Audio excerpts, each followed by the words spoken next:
Hello, my name is Tim Sales. I live and work out of Woodland Hills, California. I'd like to first say that you're not going to see glitz here, so please don't expect it. I'm not an entertainer nor an actor. I've created this video as a tool designed to educate people about a business concept that works for people who are willing to put 100% of themselves into something. See, it takes 200% to be successful in business. 100% must come from you. 100% must come from the business vehicle that you've chosen. Business vehicle meaning how you earn your living, how you support your family. I've seen people who relentlessly pour 100% of themselves into a business vehicle, profession, or job, but that vehicle doesn't have the capability to give back 100%. The mechanics of wealth are just not there. But no one has ever fully explained to you why it doesn't work and why it's a waste of your valuable time if your goal is financial success. This video is for the person who is willing to put in their 100%. They're only lacking the right business vehicle, the explanation of why it's right, and the evidence that it does in fact work. Even though I say you must put in 100%, that doesn't mean that you have to work it full time. I didn't. That doesn't mean that you have to sacrifice your family time, nor does it mean you have to have prior experience. I didn't.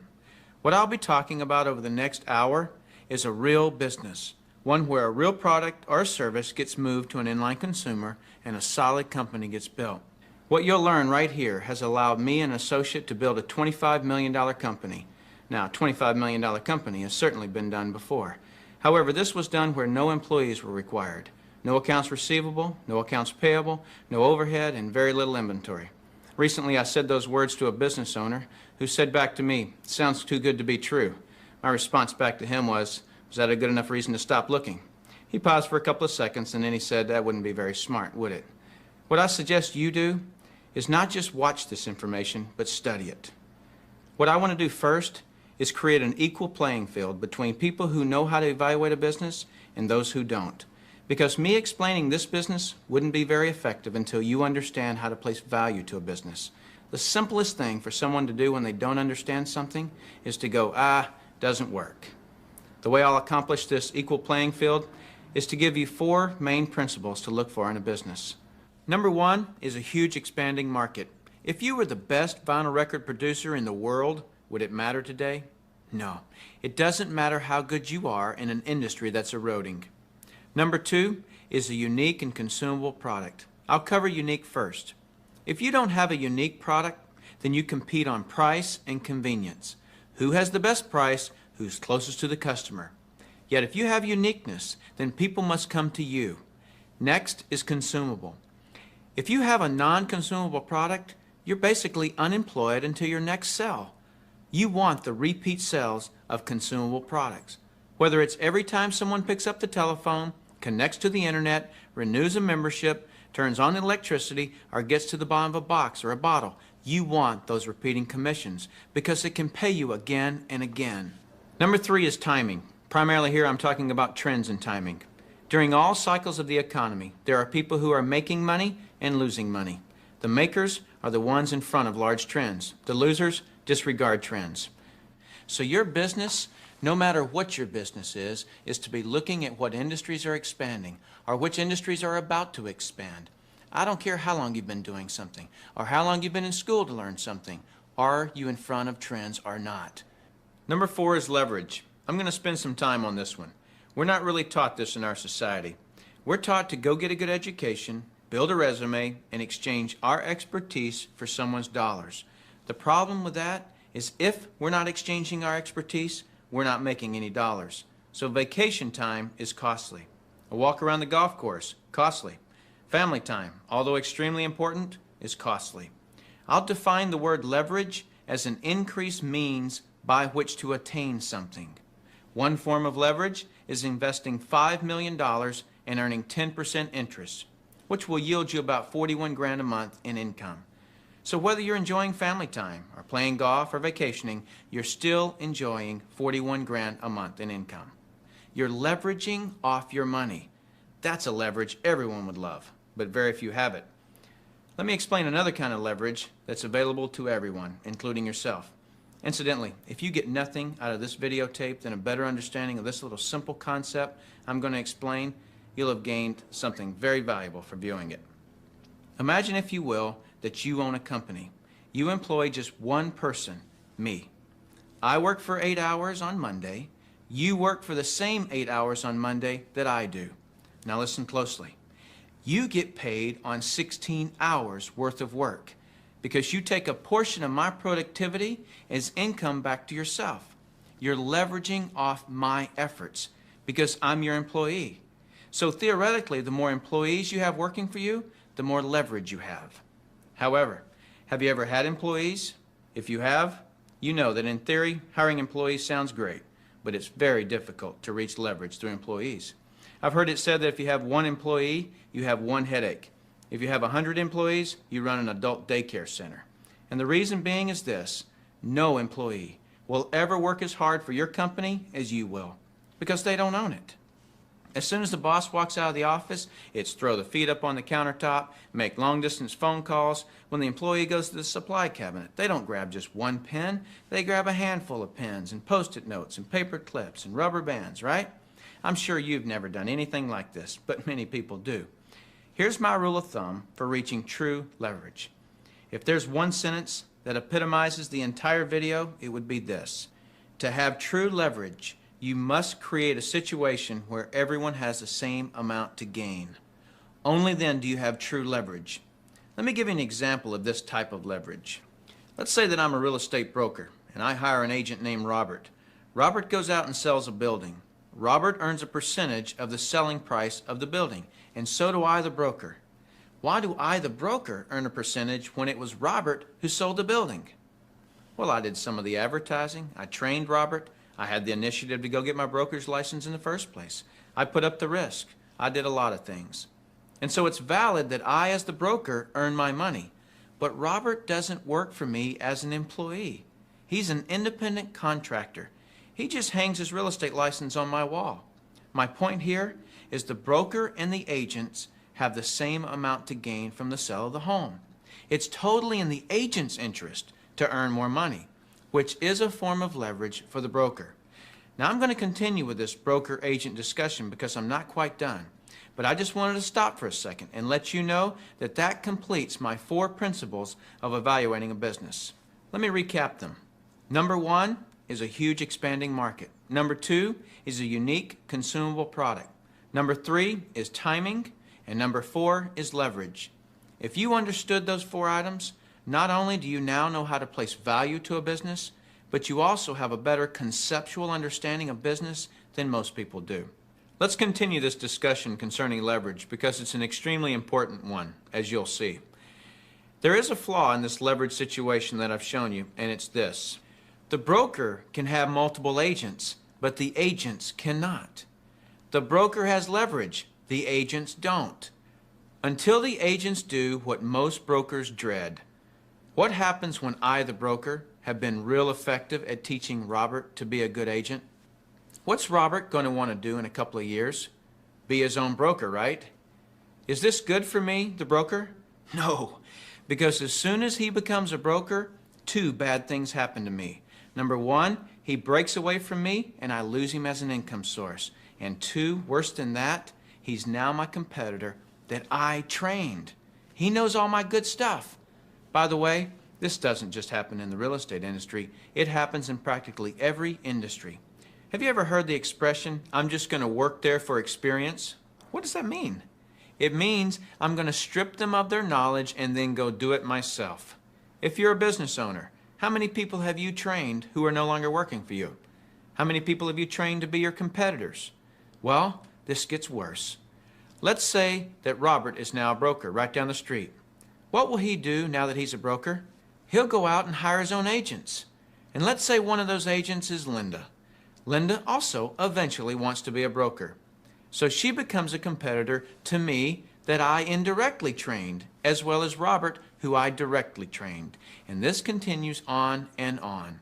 I actually created a chain of competitors that I trained. What if we did a whole paradigm shift? Here's where this becomes brilliant. Let's say instead I'm going to empower Robert to become a broker. I want him to become a broker from day one. See, the only way that you or I can retain a leader is provide him or her with the same opportunity for growth that we have. Hence, an opportunity where everyone has the same amount to gain. So from day one, I'm going to encourage Robert to be a broker. And when he does, he doesn't break away from me and become my competitor. He shifts from agent to broker, which now allows him to sponsor his own agents. Now, to create an incentive for me, the broker, to always help Robert and his agents, I'm still going to earn a percentage of what he and his agents sell. And shouldn't I? I trained him. I put up the risk and all those reasons I mentioned earlier. Now, the percentage I earn from Robert and his organization should be a lot smaller than when he was an agent, but I should still earn a percentage. That's my incentive to keep working with them. Now, some people look at this and say, gosh, isn't that one of those pyramids?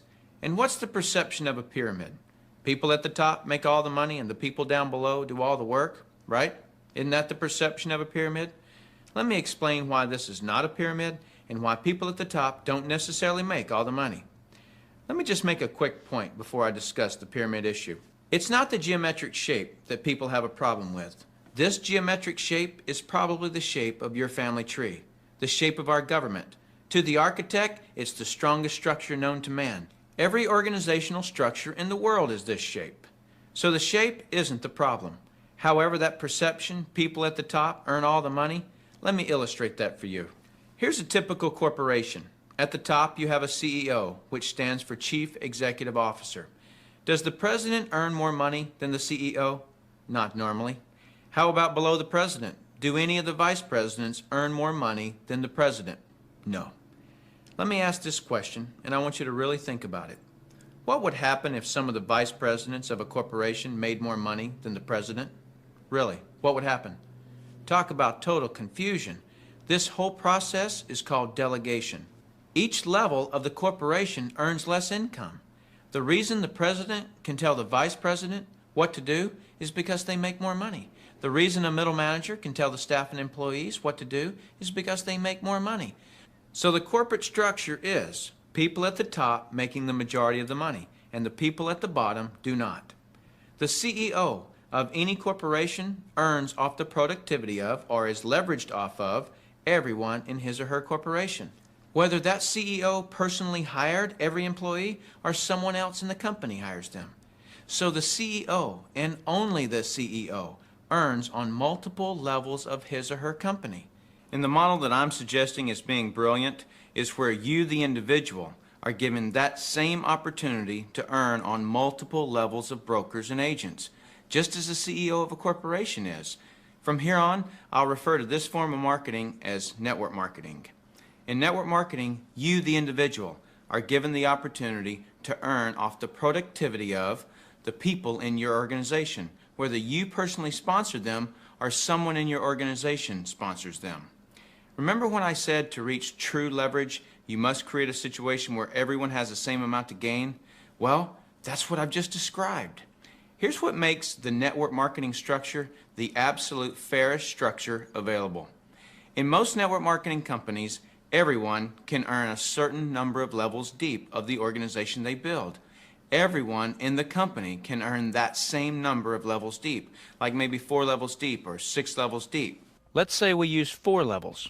So if you build an organization to be more productive, then you would earn more money than I would, even if you were in my organization. In the example shown, you would earn on 3 levels I couldn't reach, because everyone gets the same number of levels. There are people in my organization right now that earn more money than I do. Do you know what I call that? Fair. Shouldn't it be that way?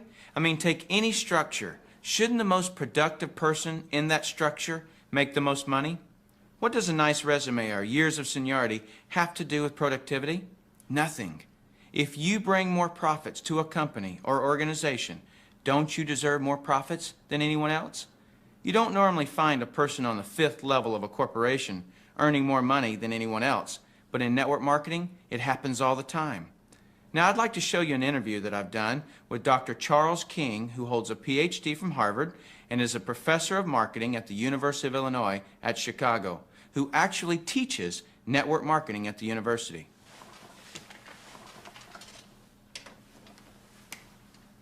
Dr. King, we're delighted to have you here. I'm pleased to be here, Tim. Dr. King, could you tell us a little of your education and your business background? Tim, I'm a professor of marketing at the University of Illinois at Chicago.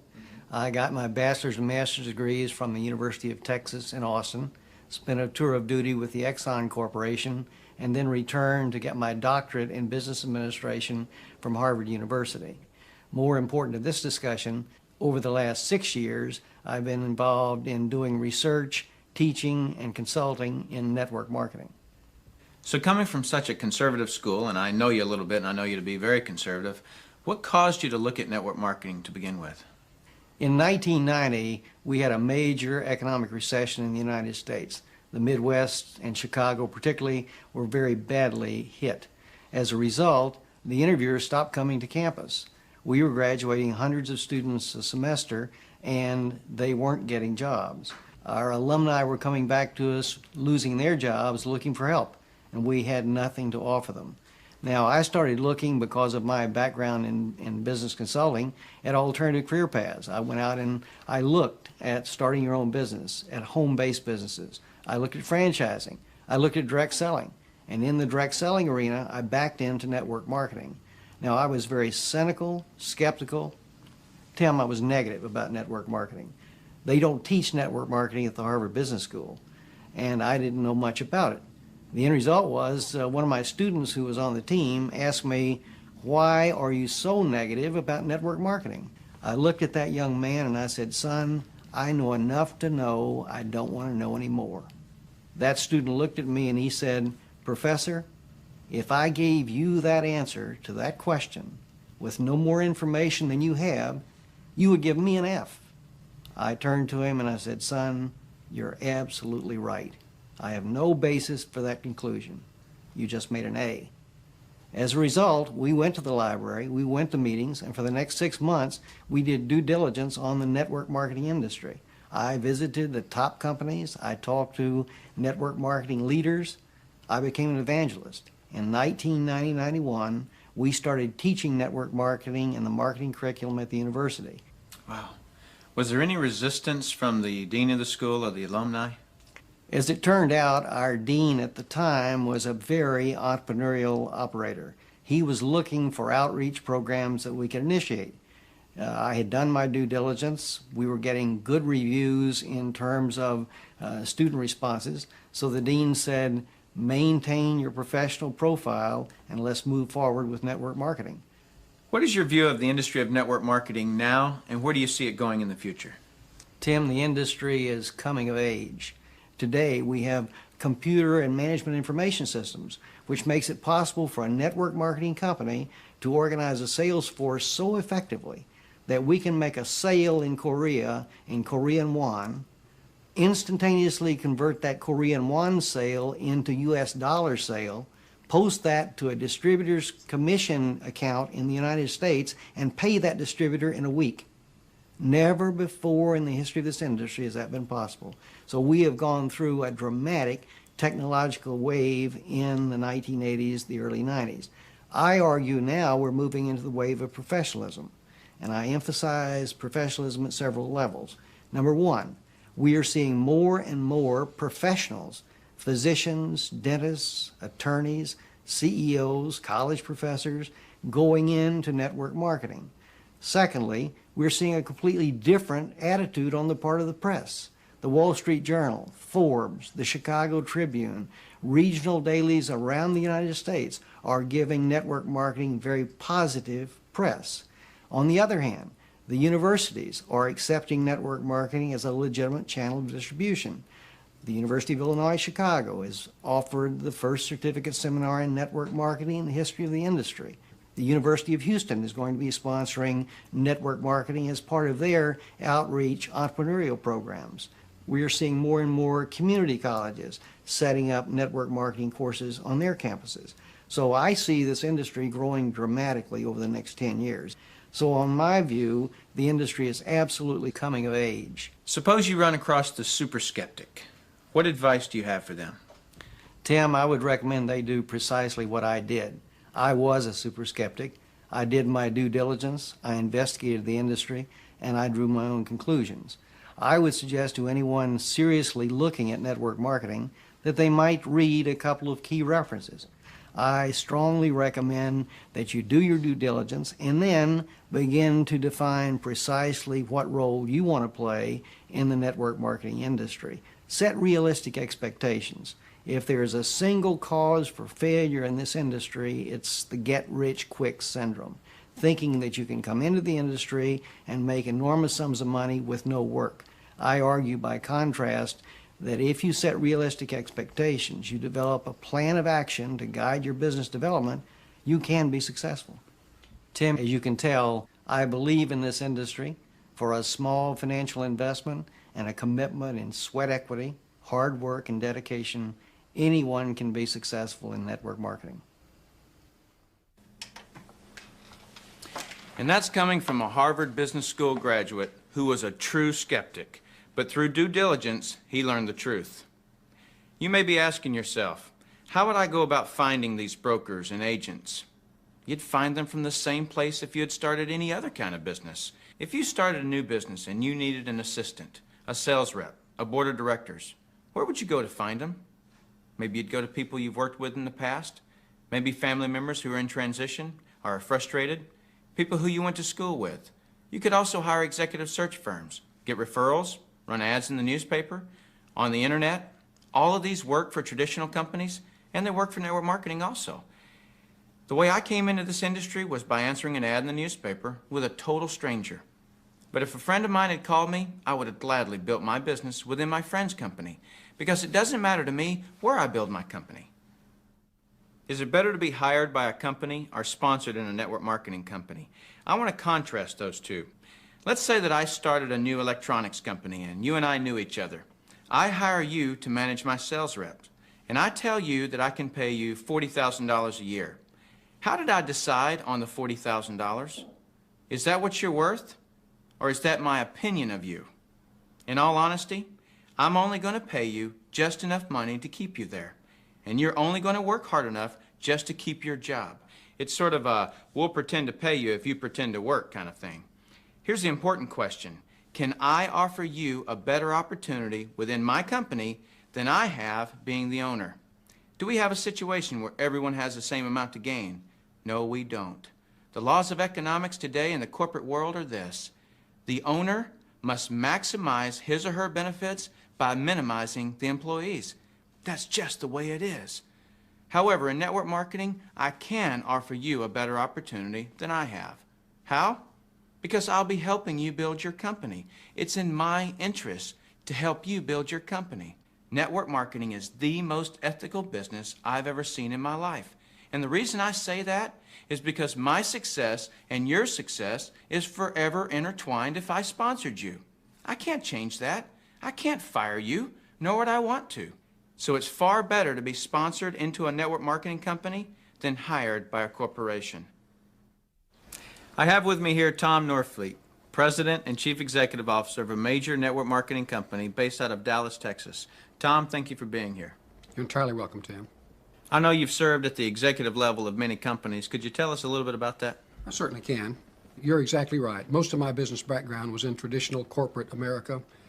I was a founder and part owner of a publishing company in Waco that is now the largest religious publishing company in America. I was involved with a company called Success Motivation Institute, which was a management development, corporate development company. Spent a number of years in the commercial real estate business, developing office buildings in Houston, Dallas, San Francisco, that type of thing. How'd you become acquainted with network marketing? Well, Tim, I perceived an outstanding opportunity when the government deregulated AT&T back in 1985.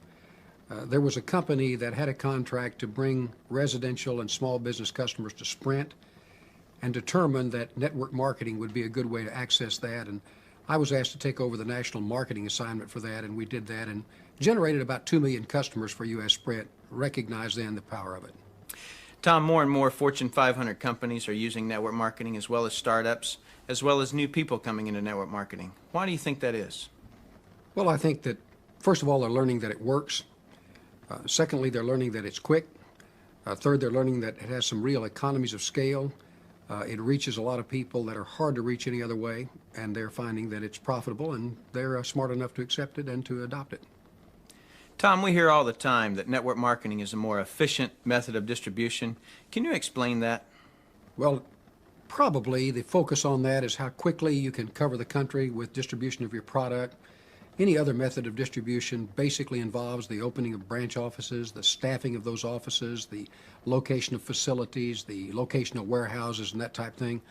Whereas a network marketing organization employs the activities of thousands of people, each with their own business, taking the responsibilities of that. Very, very efficient from a corporate viewpoint.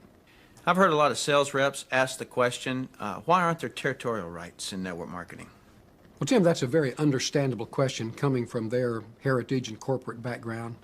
Obviously, when you really understand network marketing, you are thrilled to know that there are no territorial rights because essentially, although they're looking at it and saying, what can I do to keep people out of my territory, what they forget to understand that it keeps them inside their territory and limits what they do. And I think the thing germinates or originates from a misunderstanding of competition. In traditional business, you want a territory because you don't want any competition from your own company within that same territory. The wonderful thing about network marketing is the whole concept of competition is totally inverted and reversed.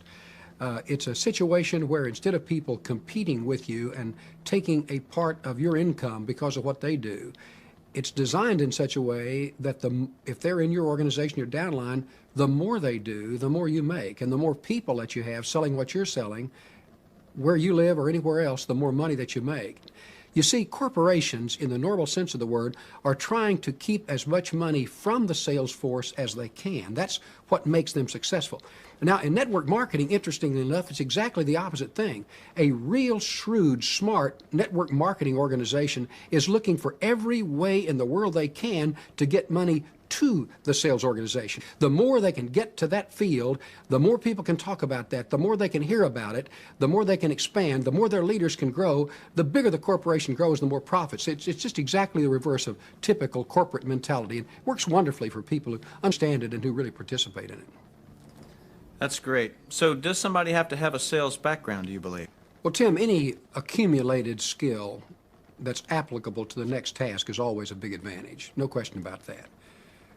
But a sales background is not all that important, and the nice thing about it is that it's not. The exciting thing about network marketing is that it's a people-to-people business, and people use more of their people skills than they use their sales skills. And I've found that sometimes the most successful network marketing people that I've ever observed are people who really don't use sales techniques, and they don't use sales strategies, because most people are perceptive enough to see that when it happens, and they don't like that. They much prefer enthusiasm, they much prefer warmth, they much prefer belief, they much prefer a sense that the person has a sincere interest in them and what they're doing. And I think human relations skills, and everybody has that. We've been taught that since we were children. That's absolutely all that's essential in network marketing. Tom, how much are you willing to pay these people to put together this organization? Well, Tim, interestingly enough, the more, the better. You see, in network marketing, a person gets paid what they're worth, what they contribute, what they bring in. No more, no less. The great thing about network marketing is if you're good, you get paid. And if you're not good, you can learn to be good. You can learn from somebody else.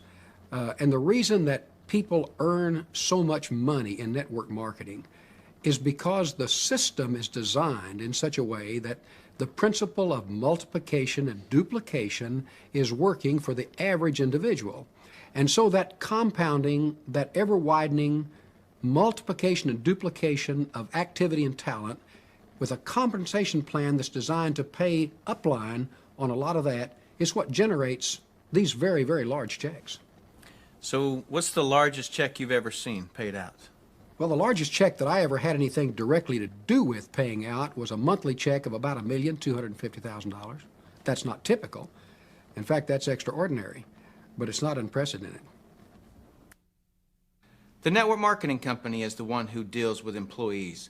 The network marketing company inventories the products. The network marketing company deals with manufacturing, warehousing, pricing, packaging, shipping, research and development, catalogs, brochures, quality control, accounting, government relations, and payroll. We, the distributors, are free to just build. We're free just to be the marketing arm of a company. So why does this work so effectively? I can answer this by asking you a question. Who is the best person to market a product or service? I have found no one in 8 years to disagree with this answer. A satisfied customer is the best person to market a product or service. This is by word-of-mouth advertising. Think about this. You and 5 friends sit down in a restaurant. Before the waiter comes and asks for your drink order, what are all 5 of you talking about? I took a picture of 5 of my friends sitting in a restaurant to help me illustrate my point. This person over here, Ed, is telling everybody about the movie he just saw. And what does he say about the movie? Oh my gosh, you've got to see this movie. If for nothing else, just the special effects. Over here, David asks Sharon, how much weight have you lost? Sharon says, 14 pounds. It's this new program that I'm on. It makes so much sense. And David says to Sharon, well, make sure I get the name of that program before we leave. While this conversation is going on, Gina gets a call on her cellular phone and opens up this tiny phone and talks. When she hangs up, Ed says, that's a tiny phone. Let me see that. Gina says, yeah, it didn't cost me anything. It came with a program I bought. I know a guy at AirTouch Cellular who gave me a great deal. And Ed says, I'll have to get that guy's name and number. What are all these people doing? Selling. They're selling each other. Yet if you ask each one of them if they're a salesperson, they'll tell you no. Yet the movie industry, the cellular phone industry, the diet industry just got paid because they sold something. That was free advertising for all those industries. Doesn't it make sense to be compensated for what you recommend? The reason by word-of-mouth advertising is better than any other form of advertising, whether direct mail, television, or radio, is because it's based on relationships. And relationships have what advertising will never have, and that's trust. Here's an example. Aunt Linda gets a call from a telemarketer selling 15% savings on long-distance service. Aunt Linda says, no thanks, I'm happy where I am. The telemarketer's confused. They're like, why can't I give away savings? Trust. That's why. Then Aunt Linda's nephew, Taylor, calls and asks, Aunt Linda, I'm with a telecommunications company that offers a 10% savings on long distance. And Aunt Linda, if you can find 10 people to connect their phones to this service, then you could pretty much have your entire phone bill paid for each month. Plus, it'll really help me in my new business I've just started. Will you switch? No other form of marketing even comes close to that kind of power. Someone once said to me, I feel uncomfortable making money off my friends or family. If you have that concern, who do you feel comfortable making money off of? Probably a stranger. So how do you justify earning money off a stranger? Your justification would probably be, I'm providing a good service or a good product at a fair price. So why wouldn't you offer that to a family member? Put yourself in your family member's spot. Do you think that your friends or family would rather compensate a stranger for the same product or service that you offer? Wouldn't you rather compensate your family member than a stranger? My sister is in the printing business. I say to her, Cindy, if you can match quality and price, I'd rather give you the business than anyone else. That only makes sense. This is Dr. Ronald L. Schuler. I'm age 61 years old, and I live in Sedalia, Missouri. And I've been in the dental profession for over 28 years and have currently become board certified in clinical nutrition. I've been involved in network marketing since March the 15th, 1991, and it gave me the opportunity to sell my practice and to do the things I want to do, and that's research and nutrition. The thing that I enjoy about being involved in network marketing, it's given me the time freedom and the financial freedom to do what I want to do. How were you initially contacted to look at network marketing? By a fellow classmate. How'd you feel about your friend contacting you about a business? I felt very good about it because I knew that it had to be a legitimate concept. Having known and gone through school with him, that I believed that he would not come to me with something unless it was legitimate. Now let's move to the big picture. You must be asking the question, how does this little group of products or this service turn into this kind of money? Who's selling all that product? Is this something where I'd be going door to door? Did I get my doctorate degree to go door to door? To answer your question right off, no. We're not going door to door. I've seen owners of some of the most successful advertising companies in the world look in amazement at how what appears to them as a onesie-twosie little business can actually be more effective at penetrating the consumer market than one of their $50 million advertising blitzes. I know of 2 network marketing companies that have reached $1 billion in sales inside of 10 years. Incidentally, to my knowledge, there have been less than 10 companies of any kind to ever do that. And it'll probably explain for you why an estimated 30% of AT&T's long-distance service has been taken because of network marketing activity. I've also read that companies like Gillette, Colgate, Citibank, MCI, IBM, Toyota, Xerox, Texas Instrument, General Motors, General Electric, and Coca-Cola have distributed some of their products and services through network marketing. Obviously, they've figured out how powerful this distribution is. Okay, my name is Kerry Daigle. I'm 45 years of age. I'm from Opelousas, Louisiana. My former profession has been promotions. I promoted professional boxing in major concerts across the globe. We were very successful in what we were doing before. We did a lot of shows on national TV, NBC, CBS, ABC, ESPN, USA Network. I've been in network marketing going into my 9th year along with my beautiful wife, Mickey. How were you initially contacted to look at network marketing? I was contacted by an entrepreneur, a friend of mine, who was a multi-millionaire from another industry. I sent him over to my wife, Mickey, so that she could take a look at what he was doing. Mickey and I had been married 1 month. Mickey had a great job, making about $50,000 a year. So my wife of 1 month took a look at what he had to offer, and she quits a job in 2 days. Well, it frightened the heck out of me. I ran over to my attorney to get more information on the industry. And you have to understand that my attorney was one of the leading and is still one of the leading creditor and debtor attorneys in the nation, listed in Who's Who in American law and creditor and debtor litigation and bankruptcy law. And he knows how to dissect companies. He knows how to dissect industries. And by the time he finished dissecting this industry and gave me the information, it shocked me because he told me, he says, Kerry, your wife's on to something good. You need to pay attention. I recognize you may have seen this industry before. Maybe you've even attempted it. Or you know people who have tried it and succeeded or didn't succeed. I remember a guy when I first came into the business saying to me, I know someone who tried one of those and didn't succeed. He acted as though that should sway me. Of course people fail. People fail at everything. People failed at my high school. The absolute worst thing you could do in your life is compare yourself to people who fail, because you don't know how they approach the business. Did they come in and do it as a profession, or did they come in and do it as a hobby? My point is, you cannot objectively look at someone's success or lack of success as a determining factor of what you'll achieve. This business is just like everything in life. It is what you make of it. However, it does have something extremely unique about it. I was speaking with a gentleman just the other day and he said to me, but Tim, the average person can't do what you've done. I asked him, yeah, but could the average person have sponsored me? Visualize this. Let's say there's a very average person named Barry Average, who himself doesn't believe he can build a $25 million company. However, because of his tenacity, he sends this video and some product information to someone who is a business builder named Tom Producer. And Tom Producer builds a $10 million organization within Barry Average's organization.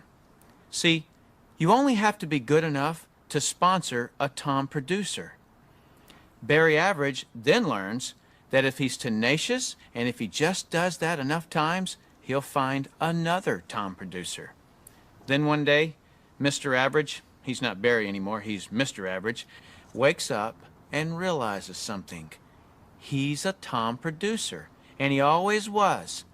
That's why this is the greatest business in the world, because it allows the Barry Averages of the world to realize they are the Tom Producers of the world if they just have tenacity.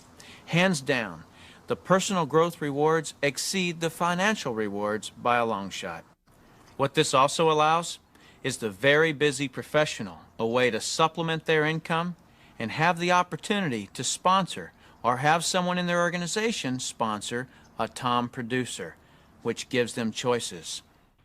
The real question is, can you do this and be successful? I don't know you, but I think you can. How'd you get good doing what you do now? You just kept doing it until you got good at it. If when you get started with this, you find something that you don't feel you're good at, change it. Find books on the subject. Find college courses.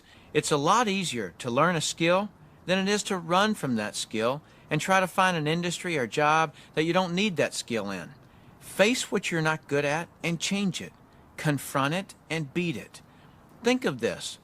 If you went to work at a normal job paying $30,000 a year, and the company you work for came to you and said, if you learn this particular software program, we'll pay you an extra $5,000 a year. Would you learn that software program? What if they said we'll pay you another $10,000 a year to teach that software program to other people in the office? Would you? Probably. How would you do it? Whatever it took, right? Then, what if the company said, we'll pay you an extra $50,000 a year to put together teams of people to train other people on the software? Would you? Well, that's it. That's all this is. When I first got started, I was a Navy underwater bomb squad technician and had zero communication skills. I can't see how my friends survived my approach. It was awful. I did the business part-time for about a year and a half, and I had a lot to learn. But I already knew either you have excuses or you have results. You can't have both. I'm going to be blunt if I haven't already. You're already spending valuable time right now getting good at something. Shouldn't it pay you a huge income and give you total time freedom?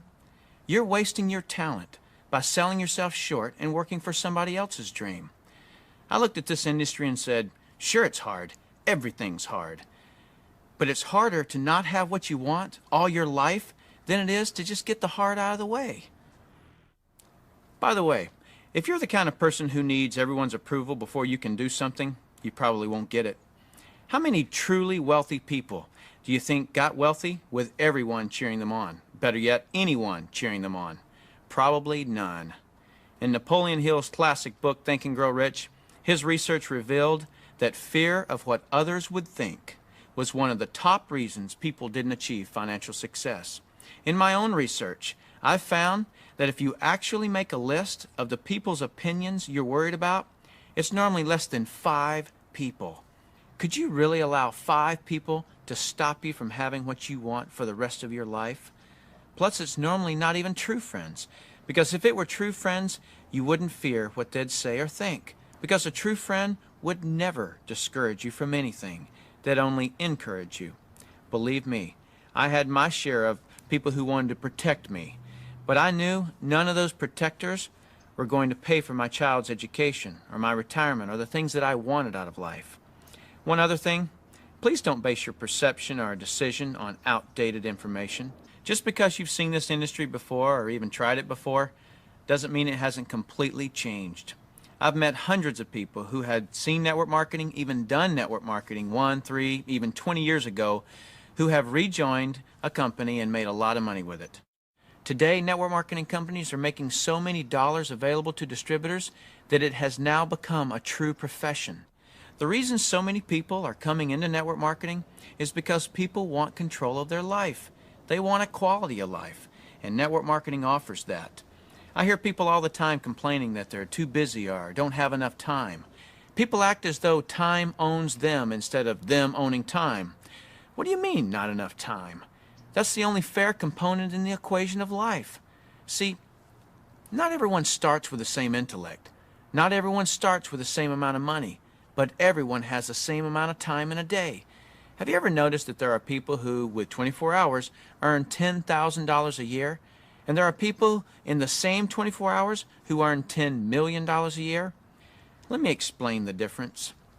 I've heard people say this phrase, it's easier to just do it myself than try to get other people to do it. Whenever I hear that phrase, I know that person just nailed their feet to the floor. All they can do is expend their time, not invest their time. Here's a secret. Wealth is hidden from those who must do it all themselves. Wealth exposes itself to those patient enough to train others. When you understand the power of educating and empowering others so that you get more done, you're truly on your way to wealth. Now, With that understanding of the importance of training others so you get more done, look at network marketing, and you'll see why I call it brilliant compensation. In network marketing, you're actually making yourself unimportant to the creation of your income. Because in network marketing, what you teach and train others to do is duplicate what you do, which is to find and train others. This is actually multiplying you because you're teaching them to sponsor and train other people. That's why I say, next to your spiritual growth and your family, there is nothing in the world you can do that will reward you better than investing your time in network marketing. Let me illustrate something to you that is so profound. What's the maximum number of hours you could work in a day? 24 hours, right? So if you didn't sleep all day, you could work 24 straight hours. What if you didn't sleep for a whole year? You could actually work 8,760 hours in 1 year. But that's the maximum number of hours you could work in a year. Now, I want you to remember back when I explained to you that I have 56,000 people in my organization worldwide. Well, let's suppose that all 56,000 people work just 1 hour out of a year. 56,000 people times 1 hour each equals 56,000 hours of work that I'm being paid on. Well, for most people to earn on 56,000 hours of work, they'd have to work for over 6 years, 24 hours a day without sleep to put in the same amount of hours that I could in 1 hour a year. Let me throw in something really ridiculous. Suppose all my 56,000 people worked 1 8-hour day in a year. 56,000 people times 8 hours is 448,000 hours I'm being paid on. Well, it would take most people working over 51 years, 24 hours a day, to do what I could do in 8 hours a year. 8 hours in 1 year versus 51 years working 24 hours a day? Doesn't seem fair, does it? It's definitely not fair. What's not fair is that you haven't understood this until today, and other people have. But now that you understand it, take responsibility for it. Don't go running and try to create reasons why you can't do this. You can do this. I don't say any of this to impress you. I don't need to impress you. This is an educational-only video. My purpose in creating this tool is to contribute back to that woodpile that so generously gave to me. I say all of this only to impress upon you that the difference between the wealthy and everyone else is leverage. You've got to understand that, and nothing gives you, the individual, leverage in such an ethical way like network marketing can. You want enthusiasm back in your life? I'll tell you how to get it. Send this video out enough times to find 5 motivated people. Teach them how you did that. Then when they fire their boss, you'll be surrounded by the most enthusiastic people in all the world because you had something to do with them getting their freedom back. Then your life will be sheer ecstasy because real happiness can only come from helping other people do great things. So go get a legal pad of paper, write down what you really want in life, then call the person who gave you this video. Tell them whether you're an A, B, or C. C is, see you later, no thanks. That's fine with us because your relationship with the person who gave this to you is more important to us than anything. Or you're a B. A B is I may be. I want to first explore the product. If that's you, then do that. Don't procrastinate. The #1 killer of financial success is procrastination. People just putting it off until tomorrow, and they've somehow convinced themselves that they'll actually do it tomorrow. You know what I'm talking about. As soon as I'm done with this project, then I'll have more time. Or as soon as little Jimmy gets back in school, then I can. And they never do. Don't let that be you. Get your product today. Or you're an A. And that means absolutely. No, you don't have all your questions answered, but you see enough to start and begin your training. Very well done to you in your ability to make decisions. If it's late at night and you've just watched this, don't be concerned that the person who gave this to you is sleeping right now. They'll be up. If they're not, wake them up. Tell them, hey, now that I understand this thing, I can't sleep. And if I can't sleep, you're not going to sleep. Believe me, they'll appreciate that call. So call that person and tell them whether you're an A, B, or C. That's it. Join us. You'll be glad you did. Now is the right time, the smart time. Thank you for taking the time to view this video. I hope it's been educational to you. What I really hope is that you'll put this information to good use. I look forward to working with you should our paths cross. I'm Tim Sales.